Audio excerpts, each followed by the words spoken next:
Guys, photo எப்படி edit பண்ணணும் நிறைய பேர் கேட்டிருந்தீங்க, எனக்கு டிஎம் பண்ணியிருந்தீங்க. அது இல்லாமல் இந்த வீடியோ தான் அதிகமாக ரீச் ஆச்சு. இந்த ஃபோட்டோ எப்படி எடிட் பண்ணலாம்னு நான் ஸ்டெப் பை ஸ்டெப்பாக சொல்கிறேன். அதுக்கு முன்னாடி நம்மளை ஃபாலோ பண்ணிட்டு இந்த ஃபோட்டோக்கு யூஸ் பண்ணியிருக்க பேக்ரவுண்ட் வேணும்னா கமெண்ட்டில் பேக்ரவுண்டு கமெண்ட் பண்ணுங்கள். உங்களுக்கு நான் டிஎம் பண்ணி செட்டப் பண்ணிட்டு எடிட்டர் ஃபோட்டோ கொடுத்து அதில் வந்து பேக்ரவுண்ட் கொடுத்துங்க.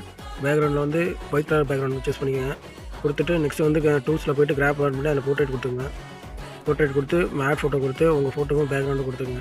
நெக்ஸ்ட் வந்து இந்த பேக்ரவுண்ட் இருக்குல்ல, அது வந்து க்ராப் பண்ணிக்கோங்க. 2 பேக்ரவுண்டு அதேமாதிரி க்ராப் பண்ணி கரெக்டாக க்ராப் பண்ணி வச்சுக்கோங்க. க்ராப் பண்ணிவிட்டு இந்த ஃபோட்டோவோட சென்டரை வந்து அட்ஜஸ்ட் பண்ணி வச்சுக்கோங்க. அதேமாதிரி மேலே இருக்கிற ஃபோட்டோவும் அட்ஜஸ்ட் பண்ணி வச்சுக்கோங்க. அதுக்கப்புறம் மேலே இந்த லேயர் ஆப்ஷன் கொடுத்து அதில் டூப்ளிகேட் ஒன்று எடுத்துக்கிட்டுங்க. எடுத்து மறுபடியும் அந்த ஃபோட்டோவை கீழே கொண்டு வந்தாங்க. அந்த பேக்ரவுண்ட் வந்து அப்படி கீழே தள்ளிடுங்க, அந்த ஃபோட்டோ மேலே வர மாதிரி. நெக்ஸ்ட்டு உங்களோட ஃபோட்டோ கொடுத்தாங்க. உங்கள் ஃபோட்டோ கரெக்டாக அட்ஜஸ்ட் பண்ணி வச்சுட்டு பேக்ரவுண்டை ரிமூவ் பண்ணிக்கோங்க. கரெக்டாக அட்ஜஸ்ட் பண்ணி வச்சுக்கோங்க. அதே சேம் 3 பேக்ரவுண்டை ரிமூவ் பண்ணிக்கோங்க. அந்த 3 ஃபோட்டோவே இதோட பார்ட் 2 வந்து அடுத்த வீடியோவில் வரும். அதையும் மறக்காமல் பார்க்கணுன்னா நம்ம பேஜை ஃபாலோ பண்ணி வச்சுக்கோங்க.